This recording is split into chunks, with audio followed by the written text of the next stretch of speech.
आप सबका स्वागत है आज के हमारे इस वेबिनार में, जहां पर we are going to discuss the challenges in retail during COVID time. Maheshwari Vidya Pracharak Mandal एक 90 साल पुरानी संस्था है जो कि solely devoted to the cause of education.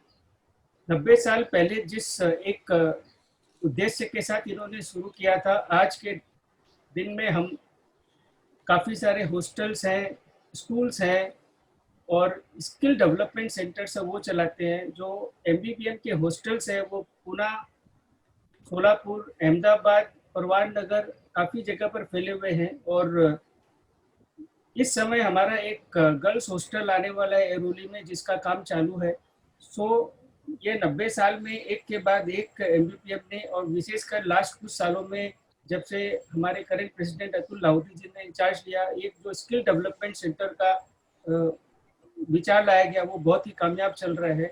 2012 में एमबीपीएम ने एक स्कॉलर्स अवार्ड की शुरुआत की, जहां पर कि हमारे माहेश्वरी समाज के जो बच्चे हैं जो कि एकेडमिकली बहुत ही सुपर परफॉर्मर है, उनको हम फेलिसिटेट करते हैं। और आज के डेट में हमारे पास करीब करीब 100 से ऊपर स्कॉलर्स हैं जो कि आज अलग अलग इंस्टीट्यूशन से, चाहे वो आईआईटी हो, बिट्स पिलानी हो, आईएम्स हो, Yale university, university of Massachusetts, Cambridge university, चारों तरफ फैले हुए हैं। और वो पीएचडी हैं, सीएज हैं, डॉक्टर्स हैं, आईएएस है, आईपीएस है। आज के डेट में जो माहेश्वरी समाज की एक डाइवर्सिटी है across the different lines of education and across the geography, वो एक एमबीपीएम के प्रयास से सामने उभर कर आ रही है। जो अवार्डीज का सिलेक्शन होता है वो एक बहुत ही रिगरस प्रोसेस के थ्रू होता है। हम उसके लिए एक बहुत ही प्रोमिनेंट जो लोग हैं उनकी एक कमेटी बनाते हैं और एक बहुत ही ऑब्जेक्टिव प्रोसेस से अवार्डीज का सिलेक्शन होता है। So that again is a very important feature. अभी हमने लास्ट कुछ महीनों में कोविड के बाद वर्चुअल स्पेस को एक्सेप्ट किया और एक के बाद एक हमने वेबिनार किए, जहां पर हमारे माहेश्वरी समाज के बच्चों को और सब लोगों को अलग अलग क्षेत्रों में क्या इस समय हो सकता है, क्या चैलेंजेस है, हाउ टू गेट सक्सेस, इसके बारे में हमने डिस्कस किया। We had eminent speakers like Shri Anand Rathi ji, एक very famous vaccinologist doctor Hemant Patel, etc. We also had one speaker for one of our webinars, Dr. Akanksha Rathi Maheshwari. इनके बारे में हम 2 मिनट बात करेंगे, 2 मिनट बाद बात करेंगे। और एक चीज और है कि अब जो हमारा जो वेबिनार का सीरीज हो रहा है उसके एंथुजियाज्म को देखते हुए, उसके सक्सेस को देखते हुए, 2 और एक ऐसे ऑर्गेनाइजेशन है जो हमारे साथ इस प्रयास में जुड़े हैं। एक तो माहेश्वरी इंडस्ट्रियल ग्रुप है जो कि पुणे बेस्ड एक ऑर्गेनाइजेशन है, और यहाँ पर जो करीब करीब 750 जो इंडस्ट्रियलिस्ट है उनका एक सपोर्ट ग्रुप है, एक कोलैबोरेटिव ग्रुप है। और ये जो ग्रुप है इनका एक फोकस होता है एक लीडरशिप डेवलपमेंट का। So that MIG has agreed to associate with us and they are also part of this webinar. There is another very prominent organization, MPF, Maheshwari professional group. उनके साथ जुड़े हुए हैं बहुत सारे प्रोफेशनल जो आर्किटेक्चर में, डिज़ाइन में, लॉ में, मेडिसिन में, इंजीनियरिंग में। और उनकी एक एनुअल गैदरिंग होती है जिसको सैमविट बोलते हैं, जहाँ पर again it gives a platform for everybody to come together and collaborate. So हमारे इस प्रयास में उन 2 संस्थानों का जुड़ने का बहुत स्वागत करते हैं और उनका धन्यवाद करते हैं कि उन्होंने हमारे साथ इस प्रयास में जुड़ा। तो मैंने आपको बताया था कि doctor Akanksha Maheshwari, she was one of the speakers on stress management during the COVID time. She is a psychiatrist with Bombay Hospital और उन्होंने एक अपनी खुद की भी कंपनी खोली है जिसका नाम है साइक clarity. She is a very prominent speaker on various forums। और आप यदि YouTube पे जाएंगे तो you will see so many videos of Dr. Akanksha Rathi which she posts as part of her social contribution, जहाँ पर कि लोग उनके वीडियोस को देख के अपने जिंदगी में खुशियाँ ला सकते हैं। She is very passionate about the child welfare and child issues और उसके लिए उन्होंने एक एनजीओ के साथ एसोसिएशन कर रखा है, जहाँ पर वो बच्चों को विशेष रूप से मनोवैज्ञानिक चीज़ों के बारे में कोई इशू होता है तो कंसल्ट करती है. I am very happy that after associating with us, she has also agreed to join us, and I'm very happy to announce that she is the moderator for the today's webinar. So I will now invite Dr. Akanksha Rathi Maheshwari to take over and carry the proceedings further. Thank you so much once again for joining us today. Thank you very much, Jaju sir. As always, you have very kind words. I hope I'm audible to everyone. Yes, yes, please go ahead. सभी को जय श्री कृष्ण, मेरा सादर प्रणाम. आज हम जो series यहाँ लेना चाह रहे हैं, tackling business challenges during Covid. अभी हो ये रहा है कि कोविड-19 की वजह से जो हमारे चेंजेस आए हैं ग्लोबली इन इंडिया, अब काफ़ी स्मॉलर सिटीज़ और टाउन्स में ये स्प्रेड हो रहा है. कई सारे लोग जिनके जो एंटरप्रेन्योर्स हैं, जिनके फैमिली बिजनेसेस हैं, वो इससे अफेक्ट हो रहे हैं. हमारे इंडस्ट्री लीडर्स, जैसे कि आज हमारे साथ है हमारे खास स्पीकर दामोदर मल जी, जिन्होंने आज अग्री किया है हमारे इस सेशन का पार्ट होने के लिए. Thank you very much sir and hearty welcome to you. इस सीरीज का बेसिक पर्पस है कि we want to pass on the learnings of our industry experts उन एंटरप्रेन्योर्स को एंड फैमिली बिजनेसेस को, सो दैट अब वो जो चैलेंजेस फेस कर रहे हैं, जो प्रॉब्लम्स फेस कर रहे हैं, उनको जो हमारे एक्सपर्ट्स, हमारे इंडस्ट्री एक्सपर्ट्स पहले ही फेस कर चुके हैं, ओवरकम कर चुके हैं, उन लर्निंग्स को हम पास ऑन करना चाहते हैं. And that is the soul and the main purpose of this series. This session is the first of the series and इसमें हम मिस्टर दामोदर जी मल के साथ in conversation with him is mister Darshit Jajoo. उनके बारे में थोड़ा सा इंट्रोडक्शन मैं दे दूं.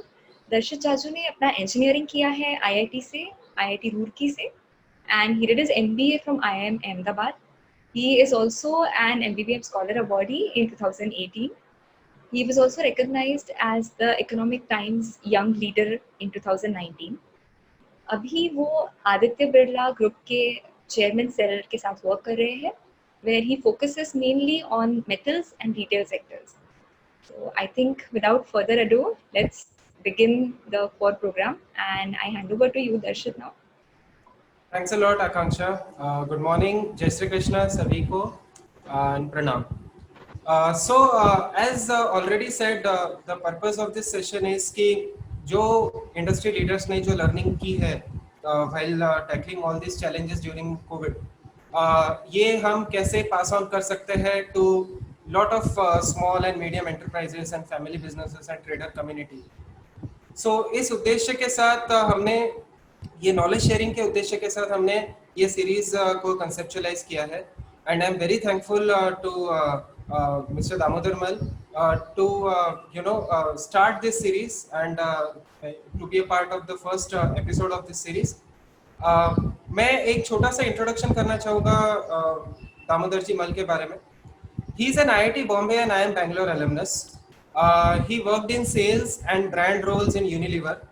और इसके बाद उन्होंने एक रिटेल वेंचर चालू किया था, which then became the very famous DMart supermarket chain. So DMart के एक founding era में he worked very closely. And after that he was with Future Group, जहाँ पे उन्होंने काफ़ी सारे leadership roles में काम किया था. And he was a part of Mr. Kishore Biyani's core team. Currently, Mr. Damodar Mal is the Chief Executive Officer of the grocery retail business at the Reliance Retail Limited. Mr. Mal writes an invitation blog for Forbes India. He has received Golden Spoon Award for the most admired food and grocery professional of the year at the India Retail Forum. He is a recipient of several national awards in the retail and marketing space. इन्होंने 2 books भी लिखी है.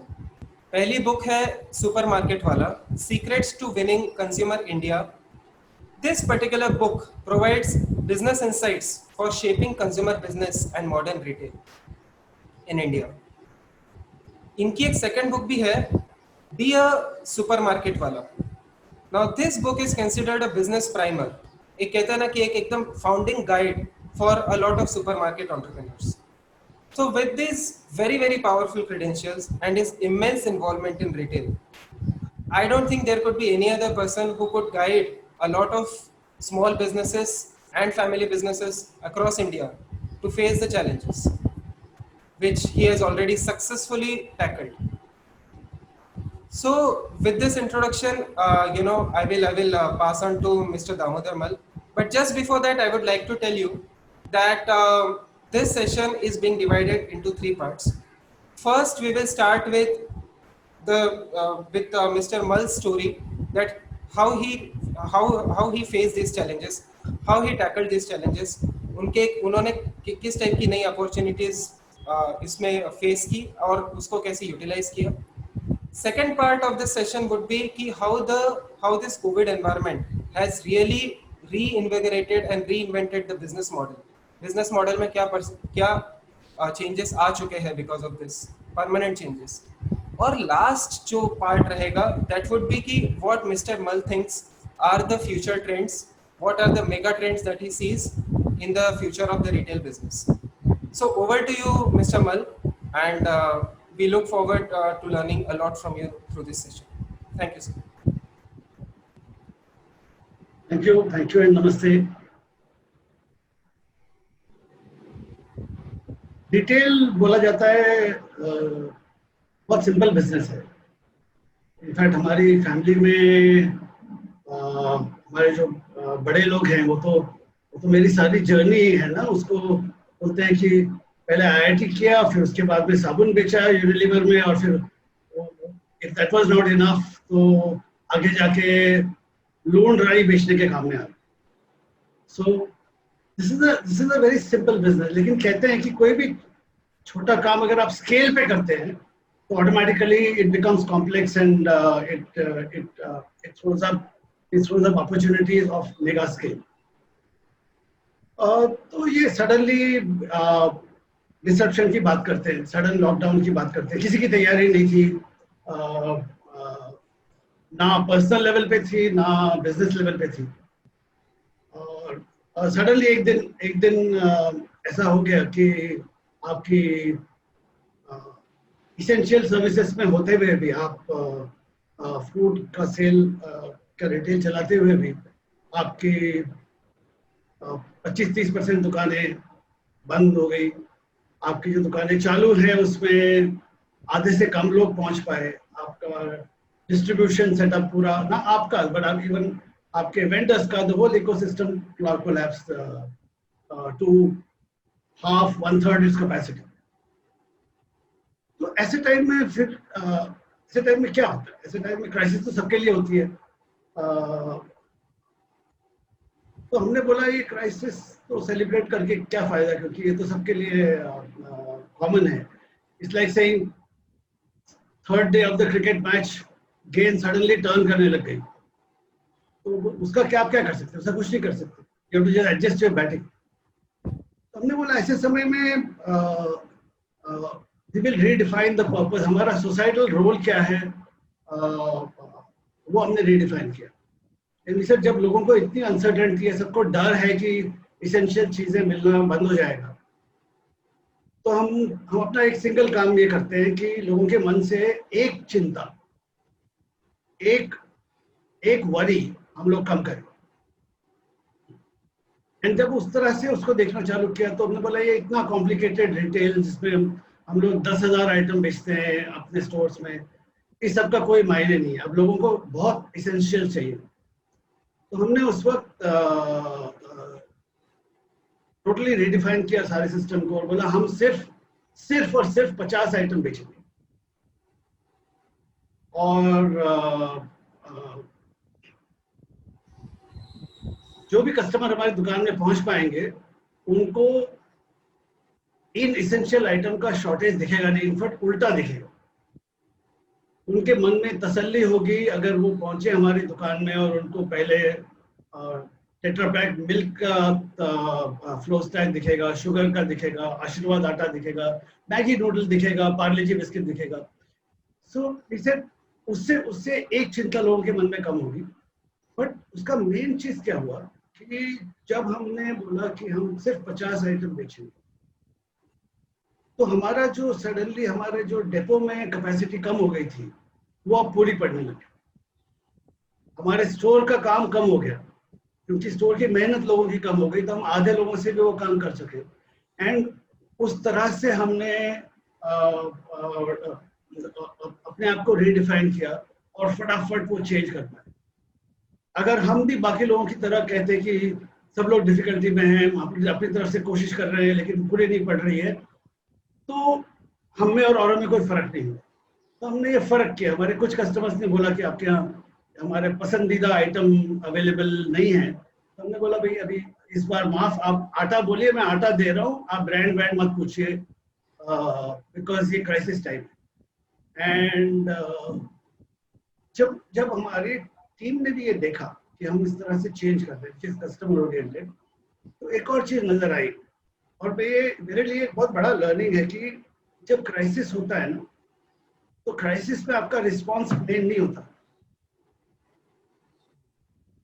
आपने आपके business में, आपकी team में जो कैरेक्टर बिल्ड किया है सालों से, वो काम आता है। ऐसे कहा जाता है कि जब सुपरविजन ना हो और आपका टीम जो बिहेव करते हैं उसी को कल्चर कहते हैं, बाकी तो सुपरवाइज बिहेवियर होता है। सो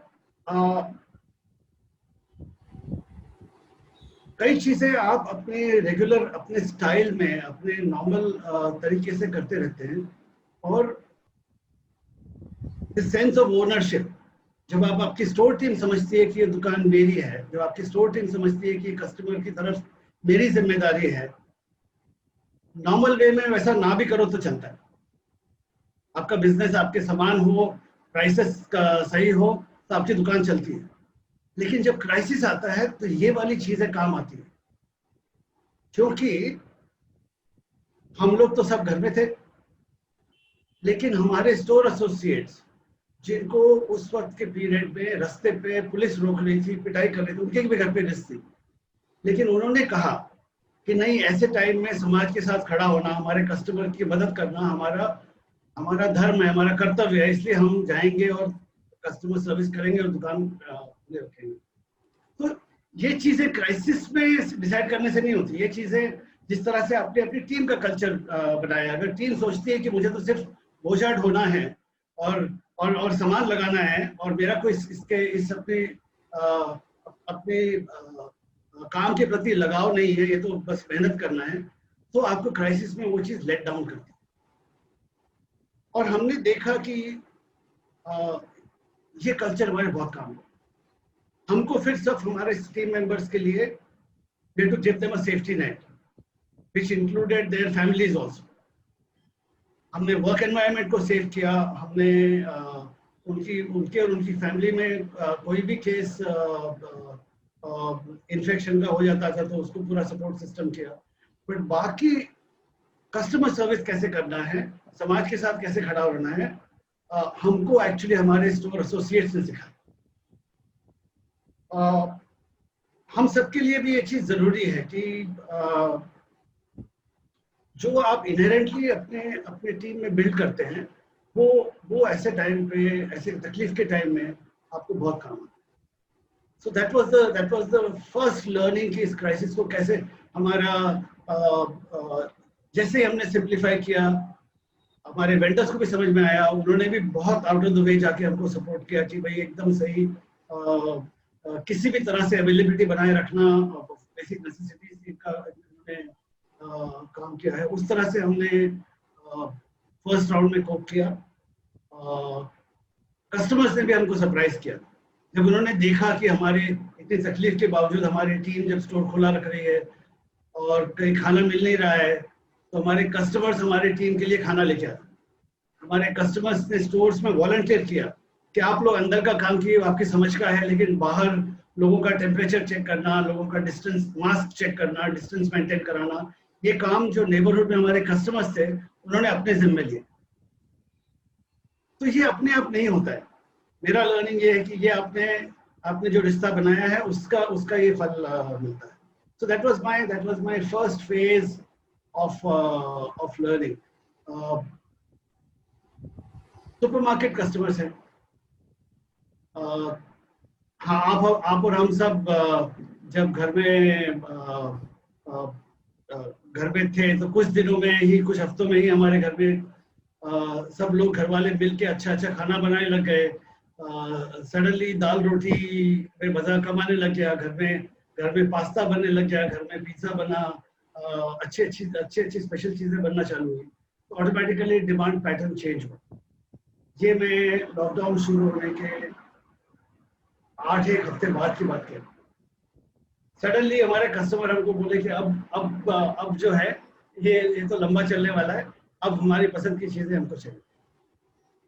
सो हमने फिर अपना पर्पस ऑफ बिजनेस फिर से रिडिफाइन किया। बोले अब जब क्राइसिस और शॉर्टेज का डर लोगों के मन से निकल गया है और लोग घर पे हैं, जिंदगी सबकी बदल गई है, एंटरटेनमेंट सब खत्म हो गया है, लोग बाहर नहीं जा पा रहे, काम के लिए बाहर नहीं जा पा रहे, तो अब हमारा रोल एज सुपरमार्केट वाला, अब हमारा रोल है कि क्योंकि फूड, घर का जो खाना था वो अब घर के रिश्ते बन गया था, वो खेल बन गया था, वो एंटरटेनमेंट बन गया था, लोग अपनी अच्छी अच्छी चीजें बना के सोशल मीडिया पे पोस्ट कर रहे थे, तो घर का खाना ही सब कुछ बन गया था। So we said we have to be provider of small joys. अब लोगों को सिर्फ आटा दाल चावल देके पूरा नहीं पड़ता, अब उनको मिल्क मेड भी मिलना चाहिए, अब उनको पास्ता भी मिलना चाहिए, अब उनको ब्रोकोली भी मिलेगा। अब तो हमने अपना रोल फिर से चेंज किया। एंड एट ईच स्टेज अगर हम पुरानी आदतों और उनको भी डिफरेंट आदतों को लेके उनको डिफरेंट करते रह जाते हैं और उसमें तकलीफ को अप्रिशिएट करते रह जाते हैं, तो बाकी सबकी तकलीफ थी वैसे भी हमारी तकलीफ होती। नेट हमने क्या देखा कि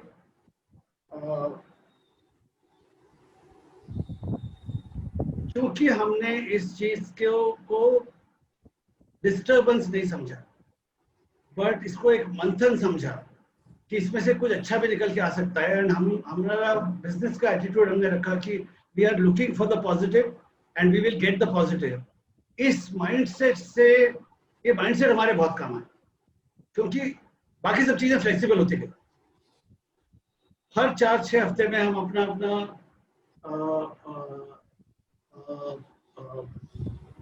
बिजनेस पर्पस शिफ्ट करते जाते थे। एंड हमने देखा कि जो लोग हमारे साथ शॉप कर रहे हैं, उनका क्योंकि घर का कंजम्पशन बढ़ गया, तो उनका शॉपिंग पहले से 45% बढ़ गया।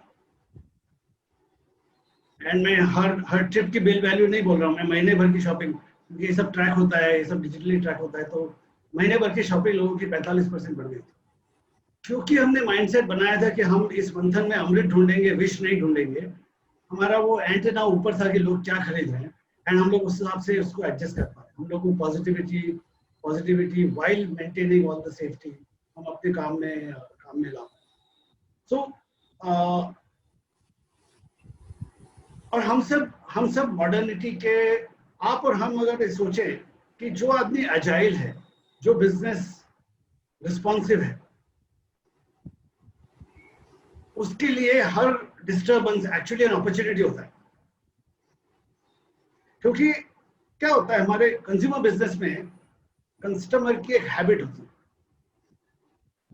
तो आज जहां से खरीद रहे हैं, आज जो खरीद रहे हैं, कल भी वही खरीदते हैं, उसके बारे में आदमी सोचना बंद कर देता है, क्योंकि और भी है, गम जमाने में दूसरी चीजों में ध्यान होता है।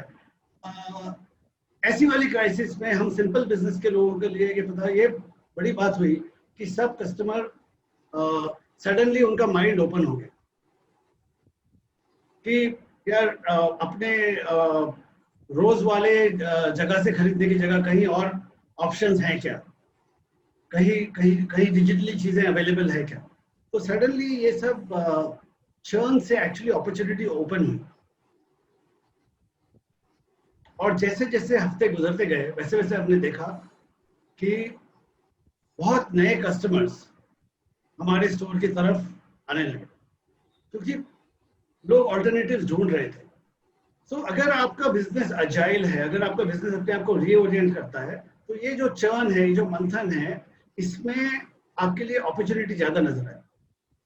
Sir, I have a question here. So when you are saying कि agility is very important because in this entire crisis the shift in consumer behavior was manifold. Starting में कुछ अलग था, 8 हफ्ते बाद चेंज हो गया, फिर वापस से चेंज हुआ. So agility is important.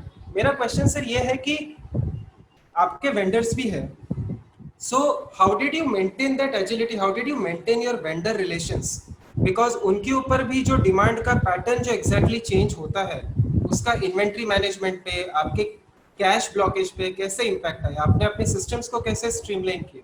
अगर इसका केस स्टडी के साथ एग्जांपल दोगे, अगर शॉर्ट एग्जांपल के साथ, it would be very helpful. बहुत बढ़िया सवाल आपने पूछा. I think very important. सबसे पहले सिस्टम प्रोसेस, जब क्राइसिस आता है ना तो ये सब चीजें काम नहीं आती.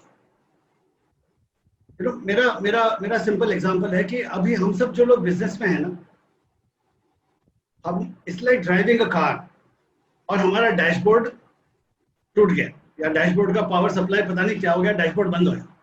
क्या होता है, डैशबोर्ड से हमको रीडिंग्स मिलते रहते हैं कि पिछले महीने से इस महीने मेरा बिजनेस ज्यादा है, कम है, किस तरफ जा रहा है.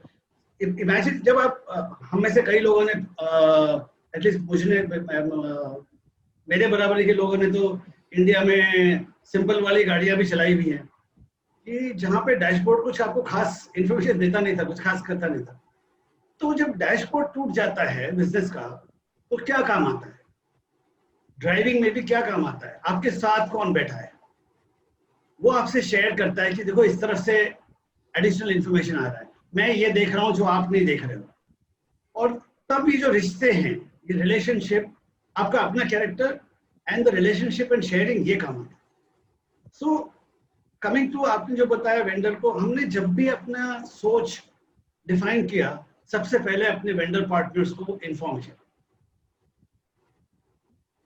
तो फेज 1 में, मैं एग्जांपल देता हूँ, फेज 1 में आईटीसी ने हमसे झगड़ा नहीं किया कि आपने बाकी सब ऑर्डर्स बंद कर दिए, सिर्फ आशीर्वाद आटा मांग रहे हो. उन्होंने समझा और उन्होंने बोला एक काम कीजिए, आपके डिपोज दिए ना, आपकी दुकानों में हम आपसे, क्योंकि आप सिर्फ एक ही चीज इतना ज्यादा मांग रहे हैं आपके कस्टमर, आपकी दुकानों में हम डायरेक्ट सप्लाई करेंगे. तो अगर आप सामने वाले को, आपके को ड्राइवर को, आपके पार्टनर को साथी समझते हो, ट्रांसपेरेंटली बताते हैं कि आप कैसे, क्यों अच्छी नीयत से आप चेंज हो रहे हो, तो सामने वाला भी बोलता है ये मेरा, चलो मैं भी हाथ बटाता हूँ उसमें. वरना ये समझ के फेयर में ही लोगों का ये हो जाता, फ्रिक्शन आ जाता है.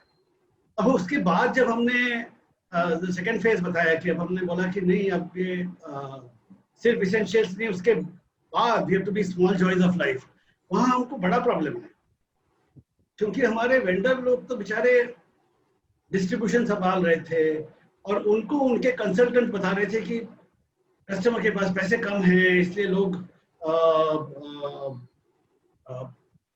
सस्ती वाली चीजें खरीदेंगे, लोग सिंपल प्रोडक्ट्स ही खाएंगे, सिंपल फूड ही खाएंगे. और मैं देख रहा था हमारे सुपरमार्केट के कस्टमर्स के घरों में, तो आप हम सब लोगों के जैसे घरों में तो उल्टा हो रहा था, हम तो और ज्यादा चीजें डिमांड कर रहे थे. तो उस वक्त हमने अपने वेंडर्स के साथ एक सीरीज ऑफ कॉफी मीटिंग्स की शाम को, उनके एब्सोल्यूट लीडर के साथ, और उनको समझाया कि there is India and there is supermarket India, and इन दोनों के कस्टमर बिहेवियर में फर्क है. तो फिर उस वक्त हमने जैसे नेस्ले वालों को बोला कि सब लोग आपसे बस मैगी मांग रहे होंगे, बट मैं आपसे मिल्क मेड मांगता हूँ, मैं आपसे आपका मैजिक मसाला है वो मांगता हूँ. तो बोला पहले आदमी हो जो ये चीज मांग रहे हो, ऐसे क्योंकि मेरा कस्टमर ये मांगता है. ऐसे आप अपना प्लांट चालू कीजिए, आपके पहले प्रोडक्शन का 100% मैं लूंगा. और इस तरह से हम अपने वेंडर पार्टनर्स के यहाँ जाके पॉजिटिविटी पे बेट करते हैं, हम साथ मिलके पॉजिटिविटी पे बेट करते हैं. तो जो लोग पास्ता बना नहीं रहे थे, उन्होंने अपना प्लांट बंद कर दिया था, उन्होंने अपना प्लांट चालू किया एंड उनका सारा प्रोडक्शन हमने पहले लिया. केक मिक्सेस, बेकिंग पाउडर, पता नहीं क्या क्या, जो आप और हम सब थोड़ा अंदर झांक के देखेंगे तो हमारे घरों में यही सब हो रहा है. लेकिन वो सब हमारे वेंडर्स लोगों ने मिलके हमारे साथ, क्योंकि वो वो सोच को ट्यून करने की मेहनत की हमने हमने हमने उस रिश्ते को इस पीरियड में ज्यादा जाके सींचा। सही, अभी मैं क्या करने जा रहा हूँ, ये तो मैं रिस्क ले रहा हूँ कस्टमर के बिहेवियर पे, लेकिन आप अगर साथ में हो तो बेहतर होगा। उस तरह से जब उनसे बात की तो हमको बहुत बहुत अलग तरह का उनसे रिस्पांस मिला, जो नॉर्मली हम हमेशा हम लोग निगोशिएशन वाले मोड में रहते हैं, लेकिन उन्होंने भी देखा कि नहीं, ये बात सही चल रही है। और मैंने तो सिंपल बोला कि अगर हम सुपरमार्केट वाले लोगों का business is about home consumption at home, तो हमारा कंपटीशन तो सारा बंद है, which is consumption out of home तो बंद है। तो इसका मतलब we have to see the upside in that business. और फिर सबको समझ में आने लग गया, लोग बोलने लग गए कि एक visit to a salon for a facial अगर ना करें तो उससे पूरे 3 महीने के लिए जो होम रेमेडी और फेशियल्स होता है वो घर आराम से खरीद सकता है। फिर लोग खुद बोलने लग गए कि 1 trip to multiplex can buy you Alfonso mangoes for 2 months। तो जब ये सिंक्रोनाइज भाषा होने लग गई तो फिर उसके बाद ये चीज पॉजिटिवली रोल होने लग जाती है। और धंधे वाले लोग हैं तो हर चीज तो फाइनली बिजनेस में दिखना पड़ता है। तो in spite of customer walk-ins being low, and हमको तो सब वो स्टोर्स में भी लोगों का नंबर्स लिमिटेड रखना पड़ता है, पूरा केयर रखना पड़ता है, सबका ख्याल रखना पड़ता है। वो होते हुए भी आज हम सेम स्टोर ग्रोथ भी देख पाते हैं, क्योंकि हमने रिस्क था उसमें। ये हमारे अपने स्टोर में केसेस कैसे होंगे, हमारा केयर इनफ है या नहीं, ये सब अननोन है। मैं पॉजिटिव साइड की बात कर रहा हूँ, लेकिन जब हम लोग इंटरनली करते थे तो डर भी लगता था कि क्या हम ये सेफ्टी एनवायरनमेंट संभाल पाएंगे एट सच अ स्केल। तो अगर हम उसमें रहते और कुछ पॉजिटिव नहीं करते तो शायद ही हमको मैं बार बार ये बोलता हूँ कि मंथन में तो विष भी निकलता है और अमृत भी निकलता है। अब आप विष सोच के रहोगे तो आपको विष बड़ा दिखेगा, आप अमृत के होप में रहोगे तो आपको अमृत का होप ज्यादा दिखेगा, और आपका एक्शन, आपकी एक्टिविटी, आपका कम्युनिकेशन उस हिसाब से चेंज होगा। और लोग जुड़ते हैं जब आप ये चीज साफ सोचते हो, सिंसियरली सोचते हो, पॉजिटिवली सोचते हो, तो आपके साथी भी जुड़ते हैं। The kind of things vendors have done for us during this period is exceptional. छोटे लोगों ने भी, छोटे हमारे वेंडर्स हैं, रीजनल वेंडर्स हैं, उन्होंने बोला यार आप कम से कम पॉजिटिव बात तो कर रहे हो, आप देख तो रहे हो कि आपका कस्टमर की जिंदगी में कुछ, इस पीरियड में भी आप कुछ ना कुछ खुशियां देने की कोशिश करो। I think that to me matters a lot. So basically, a very cordial relation and open communication with vendors is something that helped you a lot in navigating this crisis. And being honest, saying मुझे पता नहीं है ये आगे क्या होने वाला है, मैं कुछ पक्की बात नहीं कर रहा हूँ, लेकिन ये मेरा इंटेंशन है, आप साथ आए तो भला। I think that kind of disarming genuineness helps।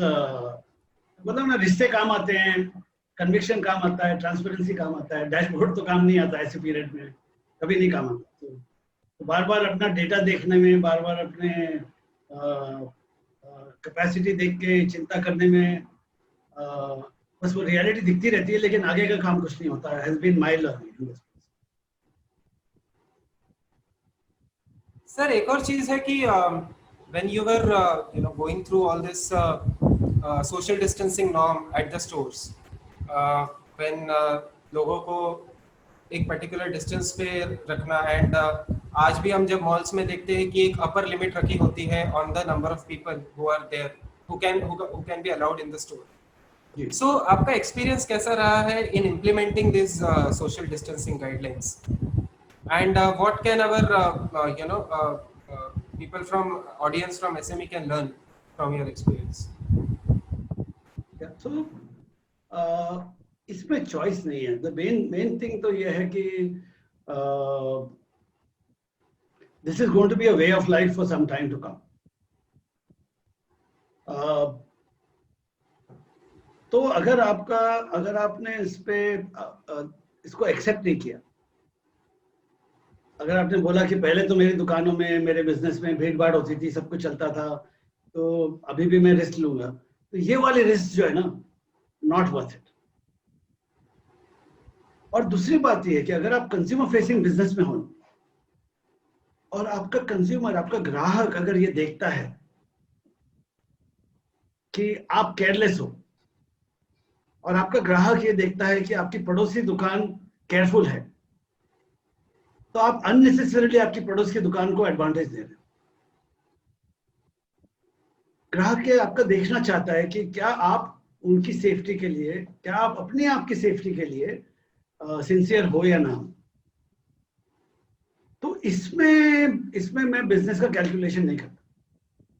ये आपके रेपुटेशन, ये आपके कैरेक्टर, ये आपकी नीयत का बात है कि आपको तो ये करना ही है, अपने लिए, बिजनेस के लिए नहीं, ये अपने टीम मेंबर्स के लिए और अपने ग्राहकों के लिए जिनसे आप इंटरेक्ट करते हो, तो ये तो करना पड़ता है। अब जैसे हमने डिस्कवर किया, हर एक बिजनेस में अपसाइड भी होता है। हमने डिस्कवर किया कि कैसे ऐसे लोगों को पता चला, हम सबके मन में ये डर है, हम कॉन्टैक्ट पीरियड अपना कहीं पे भी कम से कम करना चाहते हैं। तो हमने इमीडिएटली देखा कि कस्टमर जब भी आते थे दुकान में, हमारे यहाँ स्टोर्स में, तो एकदम स्पीड से फटाफट और ज्यादा से ज्यादा सामान क्विकली लेके जाना चाहते। अब उसका ट्रांसलेशन बाद में पता चला कि हमारा एवरेज बिल वैल्यू 70 और 80% बढ़ गया। लेकिन हमने अपने आप को चॉइस नहीं दिया कि अगर उस जगह का नॉर्म है कि इस साइज की दुकान में 5 से ज्यादा लोग नहीं जाएंगे, तो नहीं जाएंगे। और कस्टमर समझते हैं। आई थिंक एक और भी चीज है, मैं थोड़ा सा अलग अलग बिजनेस का अलग अलग अपना ही होता है। सुपरमार्केट में जो शॉपिंग करते हैं या डिजिटल प्लेटफॉर्म पे जो शॉपिंग करते हैं, वो कस्टमर इंडिया में थोड़ा पढ़ा लिखे तबके का है। आप चांस दोगे तो धक्का मुक्की होगी, ये सब लोग एक दूसरे को बीट करके जाने की कोशिश करेंगे। लेकिन अगर आप अपनी सिंसियरली बोलोगे कि ये सब चलेगा ही नहीं and we are implementing it properly, तो कस्टमर भी समझते हैं। और इस पीरियड में जैसे मैंने ये डैशबोर्ड टूटने वाली बात की ना, ये हम सबकी लाइफ में पर्सनली भी हुआ है। किसी का मन नहीं है अननेसेसरीली पंगा ले, रिस्क ले। तो जब आप समझाते हो कि यहाँ पे सब लोग सब बराबर हैं और सब लोग नॉर्म्स फॉलो कर रहे हैं, तो लोगों को अच्छा भी लगता है और लोग उसको फॉलो भी करते हैं। ये मेरा लर्निंग है। हम तो छोटे शहरों में भी हैं, तो वहां पे भी लोग इसको फॉलो करते हैं। बट मैं आज बोल सकता हूँ, कई महीने हो गए, इसलिए आपको बता सकता हूँ कि हमारा सेल एक्चुअली बढ़ा है। लेकिन जब हम ये इम्प्लीमेंट कर रहे थे तो एक्चुअल मन में डर था कि ये क्या होने वाला है। इतनी बड़ी दुकान चल रही है, इतना सब सामान रखा हुआ है, और हम इतने बड़े सारी दुकान में सिर्फ 10 ही लोगों को अंदर अलाउ कर रहे हैं 2 फ्लोर में। तब तो डर था। लेकिन समवेयर इन चीजों में कैलकुलेशन अलाउड नहीं करना चाहिए अपने आप को। And you have to believe that business will find a level of its own, has been my observation.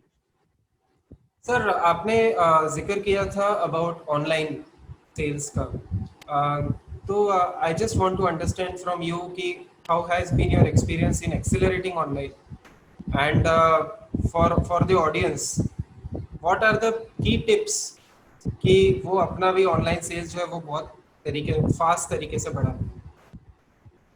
सबसे पहले तो मैं बिजनेस के अलावा बात करूँ, मैं पर्सनल भी बात करूँ। आई थिंक जिस तरह से कौन सी चीज हमारी जिंदगी में ऐसी है जो डिजिटली इम्पैक्ट नहीं हुई, ऐसा कुछ भी नहीं। और ये इस क्राइसिस ने, और दूसरी मजे की बात ये है कि ये जो वीडियो कॉलिंग है, आज हम इतने लोग हम सब बात कर रहे हैं, ये तो पिछले साल भी अवेलेबल था।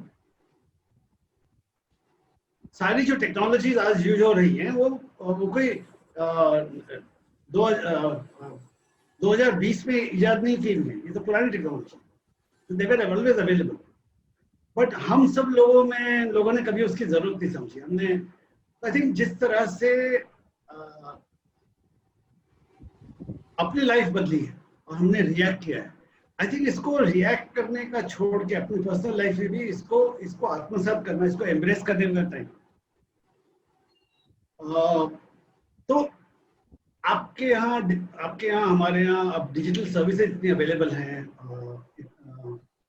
स्ट्रीमिंग सर्विसेज अवेलेबल है एंटरटेनमेंट के लिए एक्सेट्रा। तो आप अगर उनको सिर्फ उसमें शो सिर्फ देखते रहते हो और अपना इनिशिएटिव नहीं, उसमें पार्टिसिपेट नहीं करते हो, किसी तरह से अपना ओपिनियन कहीं पे एक्सप्रेस नहीं करते हो, तो आप में अभी भी वो डिजिटल झिझक है मेरे मन में। क्योंकि ये जो सारा डिजिटल मामला है ना, ये दो तरफा मामला है, ये बोथ वे कम्युनिकेशन वाला चीज है। So I am saying before business I want to say इस सबको हमको बहुत बहुत अच्छी तरह से आत्मसात कर लेना चाहिए, क्योंकि this is the way of life going forward. Yeah, it's like saying it will become an everyday tool. कि अपने 2 जनरेशन पहले कुछ लोगों को फोन पे बात करना आता था, बाकी लोगों को फोन पे बात करना ही नहीं आता। ये उस तरह की चीज हो जाएगी। कुछ लोगों को अंग्रेजी आता है, कुछ लोगों को अंग्रेजी नहीं आता। तो आप डिजिटल टूल्स के साथ कंफर्टेबल हो या नहीं हो, इसका अपने आप को पर्सनल लाइफ में भी चॉइस ही देना चाहिए। ये तो जरूरी है। तो ये अपने पर्सनल लाइफ के लिए। दूसरा, अगर आप बिजनेस में हैं तो कब मेरा बिजनेस डिजिटल अपना फुटप्रिंट चालू करेगा, कब मेरा कस्टमर, कब मेरा B2B कस्टमर या कब मेरा B2C कस्टमर तैयार होगा कि मुझे ये करना चाहिए, अपने आप से ये सवाल पूछना भी बंद कर देना चाहिए। क्योंकि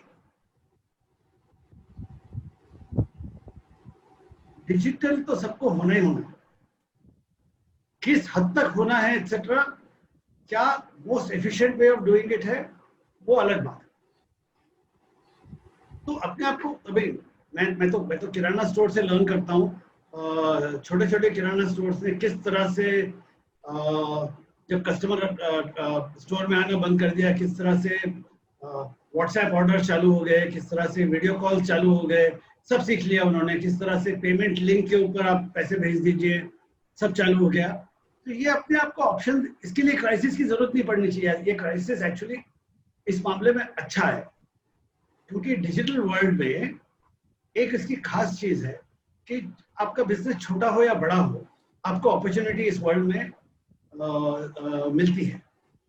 तो आई थिंक इस क्राइसिस को अगर मुझे अपॉर्चुनिटी पे कन्वर्ट करना है, तो मैं बोलूँगा दिल खोल के, गिरते पड़ते हुए भी क्या ना हो, अपने बिजनेस का डिजिटल फुटप्रिंट, डिजिटली रेडीनेस बिल्कुल कर लेना चाहिए। क्योंकि अभी तो सिर्फ लोग ही लोगों से बात कर रहे हैं या डिजिटली बाइंग एंड कर रहे हैं। अगले साल जब 5G आएगा तो आपका रेफ्रिजरेटर आपके फोन से बात करने लग जाएगा, आपकी गाड़ी आपसे बात करने लग जाएगी। So things will start talking to people. So this world is going to change further digital. तो सोच के चलिए कि आपका कस्टमर आपकी जो सर्विस है वो डिजिटली उस पर शॉपिंग करने के लिए तैयार है। अब मैं अपनी बात करूं, अपने बिजनेस की बात करूं, तो हम भी बड़े अच्छी तरह से, हम सुपरमार्केट वाले लोग थे, करेंगे अगले साल बहुत अच्छी तरह से अपना डिजिटल शॉपिंग लॉन्च करेंगे। क्या जल्दी पड़ी है, डिजिटल तो is a small percentage of total और बहुत लोग लॉस कर रहे हैं। तो स्टैंडर्ड 1, 2, 3, 4, 5 जो डिजिटल शॉपिंग के बारे में बोला जाता है, हम लोग भी उस दुनिया में आराम से बैठे थे। आराम से नहीं बोलना चाहिए, हम लोग उस दुनिया में थे। जो थर्ड फेज आया ना, जो मैंने 2 फेज आपको पहले क्राइसिस के बाद, थर्ड फेज में हमने अपने आप को बोला कि ये तो दुनिया तो डिजिटल जाएगी और जाएगी, अभी जाएगी। तो रिलायंस का स्केल होने के बावजूद भी हमारी कुछ तैयारी नहीं थी, लेकिन हमने बोला अभी लॉन्च करेंगे एंड सीखेंगे। जैसे स्टार्टअप सीखते हैं वैसे हम सीखेंगे। तो 200 शहरों में एक साथ हमने जियो मार्ट लॉन्च किया। And for a large company it has been one of the मैं पब्लिक फोरम में बोल रहा हूँ, it has been one of the messiest launches that has happened. But हमने बोला ये कस्टमर माफ करेगा, ये कस्टमर बोलेगा कि हाँ ये लोग जल्दी कर रहे हैं, कोशिश कर रहे हैं और हर 15 दिन में देख रहे हैं, हम इम्प्रूवमेंट देख रहे हैं, तो ये customer will allow you the learning time. And today that has happened. हमारी all things are in place, all systems are in place. जो जो चीज़ें मिसिंग थी हमारे ऑफरिंग में वो हम पीछे से ला पाए हैं. लेकिन बस साइकिल है, चलाना नहीं आता है, लेकिन 2 किलोमीटर जाना है तो साइकिल उठा के चल पड़ते. So you have to not give yourself the option. अब हमारा चैलेंज है कि अब कि जिस कस्टमर को हम ग्रोसरी बेचते हैं, तो जिस कस्टमर को सिर्फ वीडियो कॉलिंग आता है, सिर्फ फेसबुक और व्हाट्सएप आता है, जिसने आज तक कभी भी डिजिटली कुछ भी शॉप नहीं किया, उस कस्टमर को लिए कैसे कंफर्टेबल हम बनाएं अपने प्लेटफॉर्म पे, उस पे काम करें. तो आज आप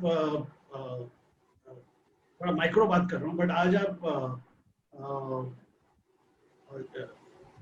हमारे 15 हफ्ते पुराने प्लेटफॉर्म पे जाके आप सर्च करेंगे तो नमक को आप 15 भाषाओं में सर्च कर सकते हैं. उसको हम व्हाट्सएप लैंग्वेज बोलते हैं. कि इंडिया में क्या करते हैं हम लोग, हिंदी में बात करते हैं, गुजराती में बात करते हैं, लेकिन रोमन लेटर्स में टाइप करते हैं व्हाट्सएप में. तो आप खसखस को पोस्तो बोल सकते हैं और फिर भी आपको पॉपी सीड्स आपको सर्च में मिल सकता है. तो बट द की इज अपने आप को चॉइस ना देना कि मेरा किसी को मेरे ये समझ के रखना कि कोई ना कोई मेरे बिजनेस के बारे में, मेरा जो ऑफरिंग है उसके बारे में आज सर्च कर रहा है, मुझे ढूंढ रहा है, और उसको मैं डिजिटल प्लेटफॉर्म पे नहीं मिलूं, तो इसका मतलब तो ये हुआ कि मैंने अपनी दुकान तो चालू की लेकिन सामने ऊपर पाटियां लगाया नहीं. तो अपनी डिजिटल रियल एस्टेट होना, अपना डिजिटल एक्सेस होना, अब ये चॉइस नहीं है.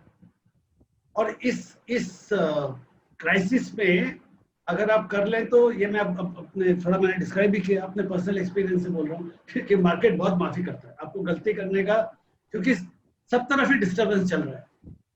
तो आपने 2-3 महीना लेके अपना डिजिटल प्रेजेंस ठीक ठाक किया तो उसका प्रॉब्लम नहीं है. So I think it's an opportunity, and ये चॉइस ना पर्सनली अपने आप को देना चाहिए, ना कमर्शियली एज अ बिजनेस अपने आप को देना चाहिए.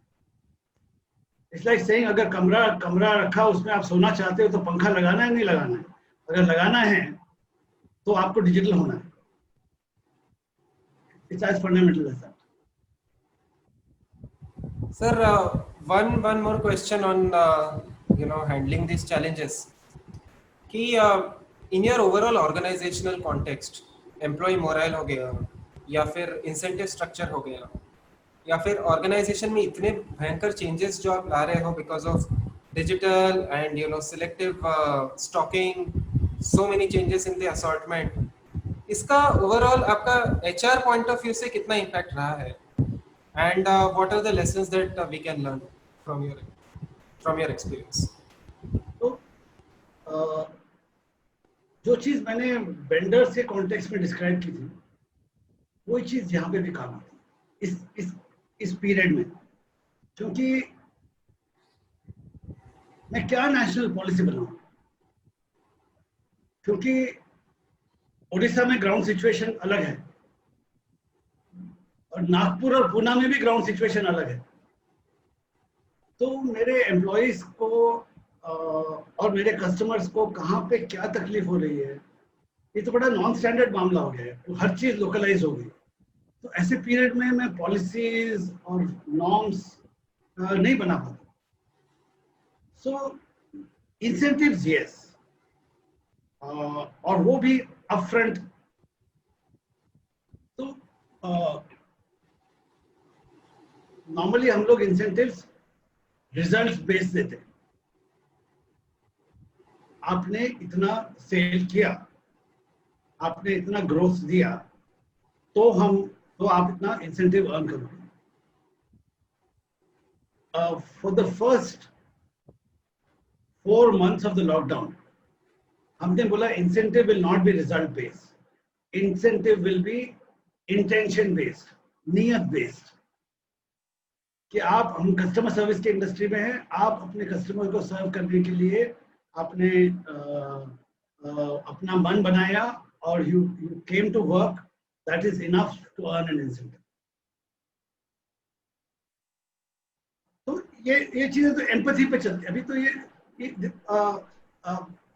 ऐसी चीजों को डिपार्टमेंट, सिस्टम, ये सबसे सोचने का ये टाइम नहीं है। आप अपने ह्यूमन लेवल पे इसके जवाब फटाफट मिल जाता है कि इंसेंटिव देना है, लाइक मैंने बोला ना, इंसेंटिव देना है, कैसे देना चाहिए। सामने वाले को रोज लगना चाहिए कि मैं आ रहा हूँ, ये मेरी कंपनी नोटिस करती है एंड मुझे एनकरेज करती है। मैं घर जाके बोल सकता हूँ कि मेरी कंपनी में पूछ है मेरी, मुझे तकलीफ हो रही है कि यहाँ पे खाना मिलता नहीं है, दुकान के आसपास चीजें बंद है, तो खाने के अरेंजमेंट हो गए। मुझे चिंता है कि मैं यहाँ पे काम कर रहा हूँ, मेरा वर्किंग एनवायरनमेंट सेफ है, लेकिन मुझे चिंता है कि जहाँ पे मैं रहता हूँ, मेरी फैमिली है, वो लोग तकलीफ में होंगे। तो हमारा सारा जो एवरी डे सिम्टम ट्रैकिंग जो मैकेनिज्म है, जहाँ हर एम्प्लॉय को अपने अटेंडेंस के साथ अपना और अपने घर वालों के सिम्टम का अपडेट रोज देना पड़ता है। That includes the entire family in the support system. तो ये किया हमने। अभी इसका आगे क्या करना है, इसका वो सब हमने नहीं सोचा। आज जैसे कस्टमर के साथ मेरा रोल है, वैसे आज मेरा रोल अपने टीम मेंबर्स और एम्प्लॉयज के साथ क्या है, उसको लेके एक्ट किया। That's the way I see this. So इसमें भी आपकी, हमारी एज बिजनेस लीडर्स, आपकी हमारी जो अंदर की समझ है वो काम आती है, कैलकुलेशन काम नहीं आता। बट ये मानना मतलब अगर आप पॉजिटिव रिजल्ट की तरफ खेल रहे हो, तो when you look after people, they will look after business interest, is my conviction and my experience.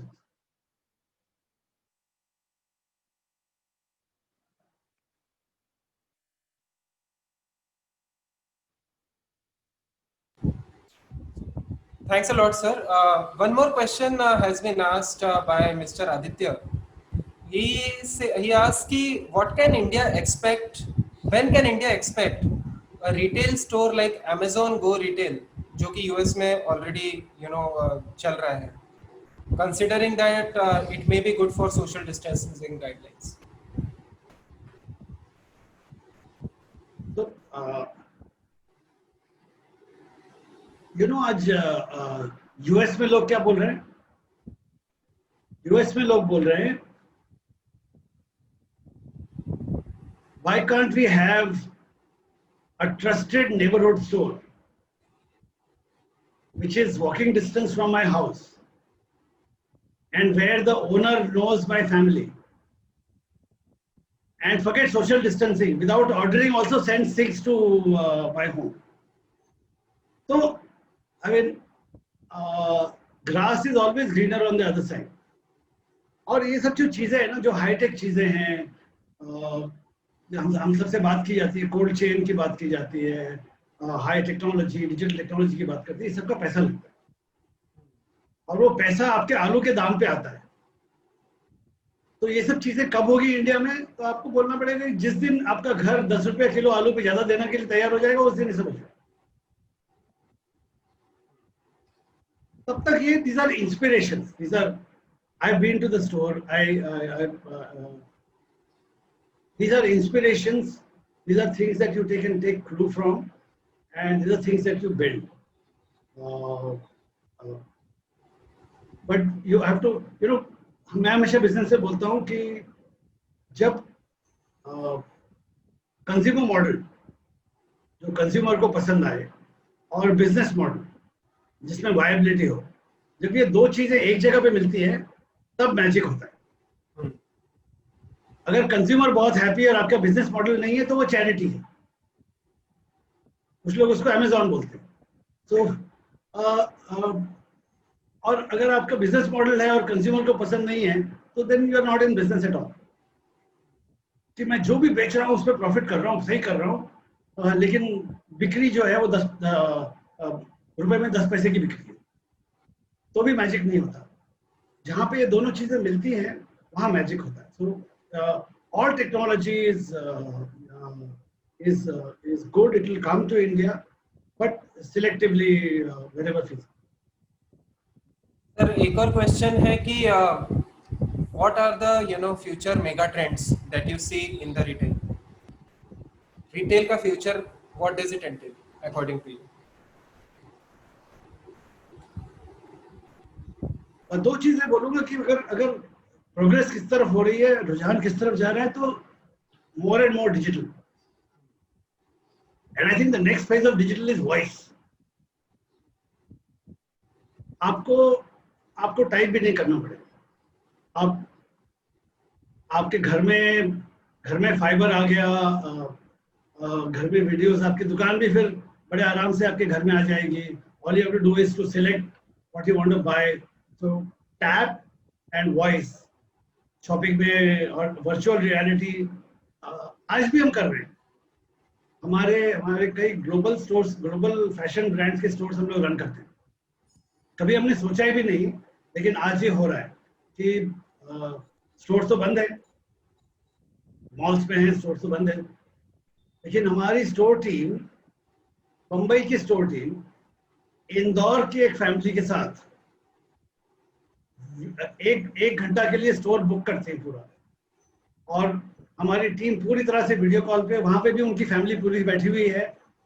हमारे स्टोर के जो एसोसिएट्स हैं वो कपड़ों को दिखाते हैं, अलग अलग लाइट में उनको दिखा रहे हैं, फिट्स दिखा रहे हैं, और फैमिली चूज कर रही है, और फिर उनको बोला जाता है कि ये एक चीज आपने चूज की, ये वेयर हाउस से आपको फ्रेश स्टॉक आ जाएगा।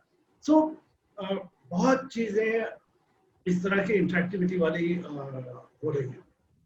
बट दूसरा, feet on the ground reality, mind share digital का बहुत ज्यादा होता है, क्योंकि वो इंटेलेक्चुअली हमको अपील करता है, वो फॉरवर्ड ट्रेंड है, वो प्रोग्रेस वाला चीज है। बट मार्केट शेयर डिजिटल का इतना कहीं पे भी ये जो पूरी हवा चलती है कि डिजिटल शॉपिंग हर चीज को खा जाएगा, रियलिटी ग्राउंड पे वैसे नहीं है। ना यहाँ है, ना यूरोप में है, ना यूएस में। सो फिजिकल स्टोर्स अभी भी यूएस में भी, जहाँ पे डिजिटल शॉपिंग का गंगोत्री है, रुझान थोड़ा वहां से आता है। वहां भी physical stores 75-80% sales physical stores है। So that is the market share reality on the ground. So आपको बहुत जल्दी, जैसे मैंने कहा, आपको अपना डिजिटल एक्सप्रेशन बाजार में लाना चाहिए, लेकिन आपका बैकफुट जो है ना, वो फिजिकल वाले क्रीज में अगर होगा तो आपका शॉट ज्यादा अच्छा जाएगा, ज्यादा सक्सेसफुल होगा।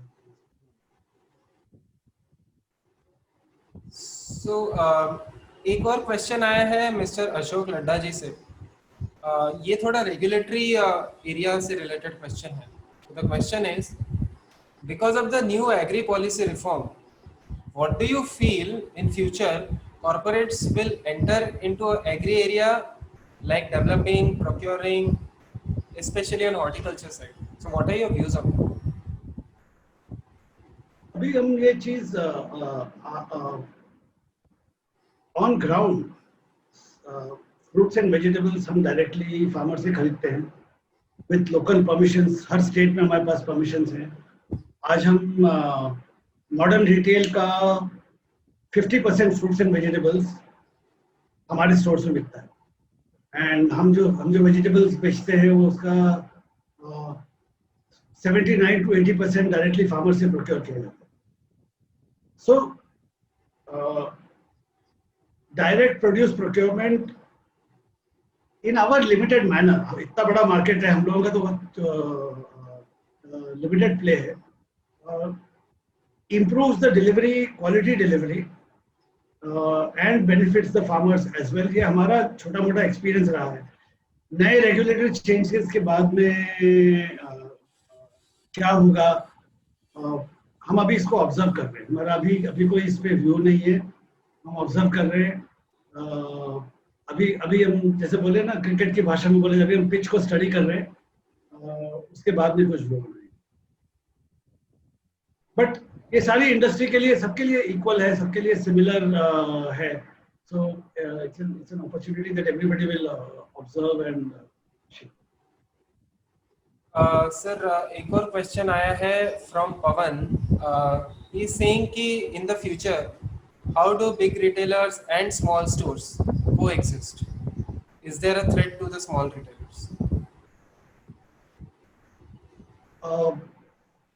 There is a threat to small retailers जो समय के साथ आगे नहीं बढ़े.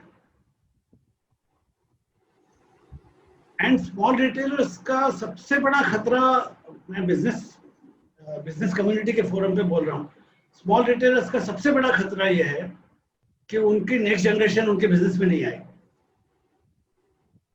हम लोग बाहर का खतरा, दूसरे लोगों को विलन बनाते हैं, बट असली जो रिस्क है बिजनेस की, तो घर के अंदर है. कि अगर आपने अपने बिजनेस को अपडेट नहीं किया, अगर आपने ये बोला कि यार 30 साल से चला रहा हूं, अब ये ऐसे ही होता है, तो बाकी बड़े रिटेलर और ई कॉमर्स तो छोड़िए, आपके घर में ही रिस्क आ जाएगा. सो इतने चेंजेस के बीच में अपने बिजनेस को अपडेट करना बहुत जरूरी है. ये टेकन फॉर ग्रांटेड हम लोग ही कम्युनिटी में होता था. मुझे भी लोग, मेरे फैमिली के बड़े बूढ़े चिढ़ाते थे कि अपनी फैमिली में क्या होता है, जो लड़का एसएससी में फेल हो जाता है, उसके लिए परचून की दुकान खोल देते हैं.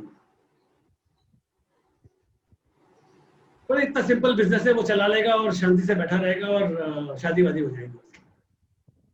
वो जो थिंकिंग है कि हुनर, इसमें हुनर कुछ नहीं है, इसको अपडेट करने की जरूरत नहीं है, यहाँ पे तो आपकी जगह और आपका कैपिटल काम कर रहा है, बाकी तो चलता रहता है.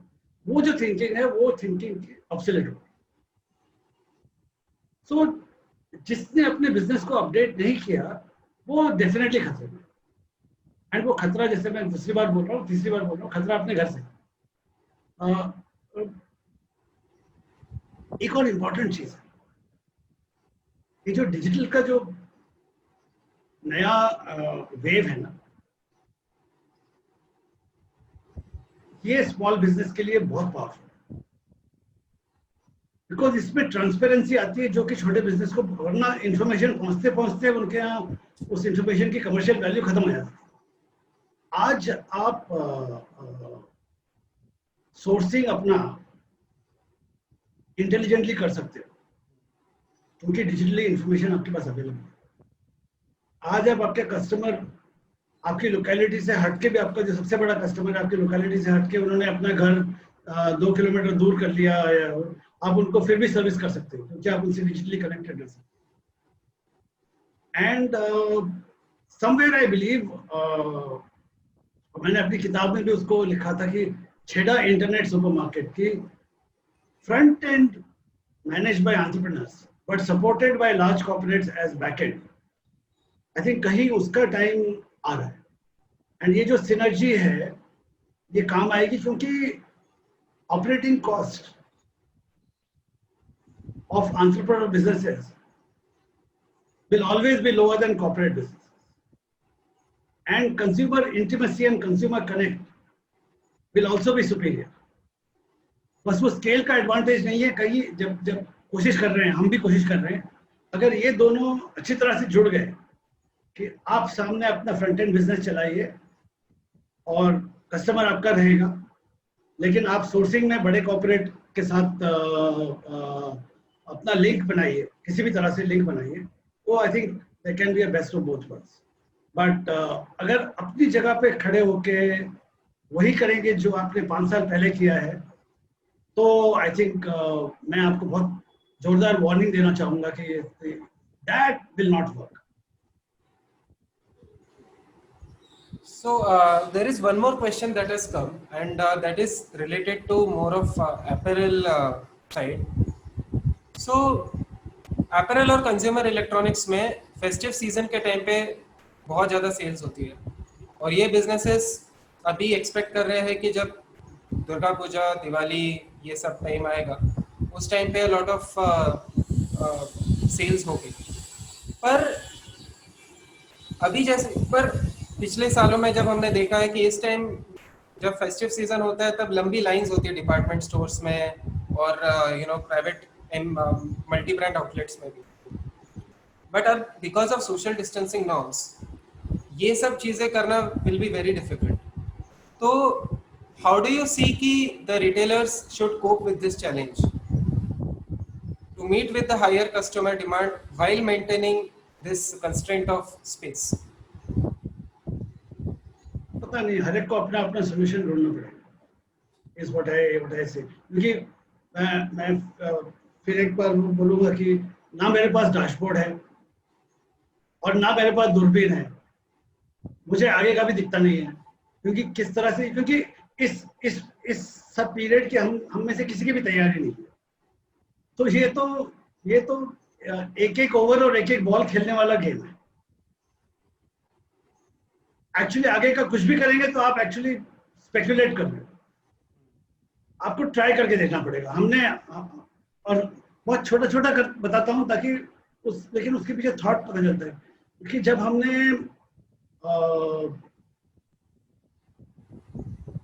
मई के महीने में, मिडिल ऑफ मई में जब हमने डिसाइड किया कि अब हम बम्बई में या और बड़े शहरों में अब हम अल्फांसो हापुस मैंगो पे बैठ लेंगे, तो उस वक्त हमारे साथियों हमारी टीम ने बोला क्या कर रहे हो, लोगों को तो एसेंशियल्स की पड़ी है और आप हापुस आम को ज्यादा बेचने की बात कर रहे हो. तो वो रिस्क था, वो बिलीफ भी था जो मैंने डिस्क्राइब किया कि लोगों को पॉजिटिविटी चाहिए. लोगों के पास मल्टीप्लेक्स में नहीं जा रहे, लोगों के पास पैसे वैसे हैं, अच्छी छोटी छोटी खुशियों के लिए पैसे हैं. तो अगर हम उनको अच्छी चीजें अवेलेबल करके देंगे तो वो खरीदेंगे. लेकिन वो सिर्फ ट्राई करने के लिए शुरुआत हमने की. वो थियरी बनी ये सब कि ये ऐसे होता है, कस्टमर पॉजिटिव सोच सकता है. ये 7 दिन हमने ये अपना रिस्क लेके चलाया, उसके बाद वो थियरी. तो अभी तो आप हम सबके लिए आगे क्या होने वाला है, the best thing is trial करके देखो. जब चल जाए तो उसको थियरी बोलो, उसको स्ट्रेटेजी बोलो. जो ना चले उसको खा जाओ. एंड गुड थिंग इज अभी कोई एक्सपीरियंस काम नहीं आ रहा है. गुड थिंग इज अभी कोई पुराना डेटा काम नहीं आ रहा है. तो आप छोटे हो या बड़े हो, you are on a level playing field.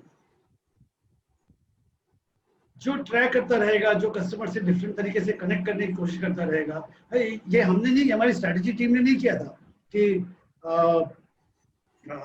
Global brand के महंगे सूट्स और इस सब बेचने के लिए इंदौर की फैमिली से वीडियो कॉल करने का. ये हमारी स्टोर टीम का इनोवेशन. क्योंकि आप अगर महंगी चीजें लग्जरी चीजें बेचते हो तो आपका कस्टमर और स्टोर का कनेक्ट होता है. सब दोनों एक दूसरे को जानते हो. जब भी आपके दुकान में आते हैं आप उनको पहचानते हो कि अच्छे असामी है, इनका बड़ा परचेज होता है. तो उन्होंने बोला हम क्यों नहीं उनको ये ऑफर करते. तो अगर आप नई चीज ट्राई करने के मूड में हो तो आपको इस फेस्टिवल में और आपको सोचना ही पड़ेगा कि इस तकलीफ में भी लोगों को कुछ ना कुछ तो पॉजिटिविटी चाहिए. तो मिलजुल के ना मनाएं, लेकिन घर में तो लोग त्योहार मनाएंगे. तो इसलिए फिर वो आपको ट्राई करने की एनर्जी देगा, वो आइडियाज आएंगे. That's the way I would say I am playing for that. क्या स्ट्रेटजी है मैं शायद आपको दिसंबर में बताऊंगा मैंने क्या किया, बिकॉज जेन्युइनली मुझे पता नहीं. सर एक लास्ट क्वेश्चन है from Abhishek Mundra ji, and it is a bit related to the adjacent sector कि while there is a some kind of shift happening towards digital and more online platforms. So how do you think does the future of physical real estate look like? The reason this question is being asked to you is you are a customer, you are on the other side of the real estate, wherein you are the customer of the mall owners. So how is your experience looking like, and how do you see कि real estate का क्या impact पड़ सकता है इससे? No, good, but while adjacent question, good question. I would say real estate में realism आ जाएगा. The irrationality की, जैसे मैं किराना दुकान के बोलता था ना कि कोई भी दुकान खोल लेगा, उसकी दुकान परचून की दुकान तो चल जाएगी. रियल एस्टेट में भी वैसे ही हो गया. आपका क्या काम है जी? मेरा साइकिल पार्ट्स का काम है. आजकल क्या कर रहे हो? मैं बिल्डर बन गया. वो जो चीज है कि एक्चुअल काम तो ये फाइनेंस का काम है, डेवलपर का काम कुछ नहीं. मतलब आपको रियल एस्टेट बनाना है और फिर तो हायर लेवल बिक जाता है. वो period of there are local realities may be different, but क्या आपने शॉपिंग कॉम्प्लेक्स बनाया, क्या आप वहां पे कस्टमर्स डिलीवर कर सकते हो? क्या जो लोग आपके यहाँ दुकान खोलते हैं, क्या वो पनपेंगे? क्या वो सक्सेसफुल होंगे? अगर उसमें आपका इंटरेस्ट नहीं है तो आपको रियल एस्टेट में पिटाई होना जरूरी है. तो कोई भी बिजनेस करो, बिजनेस चले या ना चले, लेकिन मेरी दुकान की वैल्यू बढ़ गई इसलिए मुझे दुकान खोलना चाहिए, वो वाला जो थिंकिंग है वो धीरे धीरे ऑब्सोलेट है. जैसे हर काम में डोमेन एक्सपर्टीज, डोमेन स्पेशलाइजेशन, भले वो दुकान चलाने में है या वैसे चीज रियल एस्टेट में भी है. अगर आपका एंड यूजर सक्सेसफुल हो या ना हो, उसमें आपने इंटरेस्ट नहीं रखा और मुझे तो क्या करना है, बनाना है और किसी को पहना देना है और आगे निकल जाना है, अगर वो अप्रोच आप लेके चलते हो तो आपको अपना अप्रोच को रीओरिएंट करना चाहिएगा. ये करना पड़ेगा. ये मेरा थिंकिंग. क्योंकि हर चीज को हाथ लगाने से सोना नहीं बनता. रियल एस्टेट भी हो या दुकान हो, ऐसे इस तरह के जो अपॉर्चुनिटीज हैं, आंख बंद करो, आपका कोयले का काम है लेकिन शॉपिंग सेंटर बनाओ, वो सब उसका भी जमाना थोड़ा चला गया. Thanks a lot, sir. Thanks for your time. And I think we have covered a lot of turf here. You talked about the shifts in consumer behavior and, selective SKUs, and then cooperation with the vendors, and then widening the SKUs. Realism in real estate. I think some of very, very interesting learnings we have had from this session. And, importance of digital. It is not a choice anymore, but आपको ये करना ही पड़ेगा. And most important कि big players and small players are at the level playing field. So this is the time to experiment, learn, and whatever works becomes a strategy. Whatever that doesn't, that becomes just a part of my learning book. So I think this was a very, very well-rounded, and you covered a lot of topics over here. And I thank you a lot on behalf of all the participants, sir. We have got very, very healthy, number of questions, but because of the limitations in the time, मैं सारे questions unfortunately नहीं ले पाया हूँ. So I will say sorry to some of the participants. But thanks a lot, Mr. Damodarmal, for your time. I will shift to Mr. Narottam ji. Before we do that, let me say a word of thank you for all the interest सब लोगों ने लिया. फर्क सिर्फ इतना है कि हम दुकानदार लोग बड़े सिंपल लोग होते हैं, नॉर्मली कम पढ़े लिखे भी होते हैं, तो हमारे लेसन्स, हमारे जो चीज़ें हैं वो सीधी सिंपल होती है. जो चीज़ें हम लोग ट्राई करते हैं उससे ही आता है. So I hope some of what I said would be relevant for other people to say, but ज़्यादा हमको sophistication हमारे काम में आता नहीं है. Namaste and thank you. Sir काफ़ी मतलब इन फीडबैक भी बहुत अच्छा रहा है कि lots of learnings, practical solutions to go forward. Intricacies have been explained by you very simply. We are getting a very positive response from the people. Thank you, sir. I will now shift to Narottam ji Damani, who will give the vote of thanks and conclude the session. Thank you, Jaju ji. Thank you, Damodar ji, for your taking out your valuable time and sharing your thoughts on behalf of MVPM. And thank you, Darshit ji, as a moderator, you have added value to this webinar. It's like a Sone Pe Suhaga. And thank you, friends and listeners, for joining this webinar. Thanks, Mahesh Professional from Forum Pune and Mahesh Industrial Group Pune for joining this webinar. Thank you, Atulji Lahoti, President, MVPM. Thanks, Sushila Bhabiji, Secretary, and all Karyakarta of MVPM. Thanks, Manikji Kabra, Karyakarani member of MVPM. Thanks, Vajendraji Malu, Chairman of MVPM Scholar Committee. Thank you, Mahendraji Jaju, Secretary MVPM Scholars Committee. Thanks, Dr. Akansha Rathi Maheshwari, Chairperson, and Saloni Kabra, Secretary, Executive Committee of Scholars. Thank you, Vijay Bhutra and Rohit Kacholia and every member of Scholar Committee team. And finally, thank you, Just Jaju, and all MVPM members for taking care of communication and admin work. Thank you very much. Thanks a lot, everyone.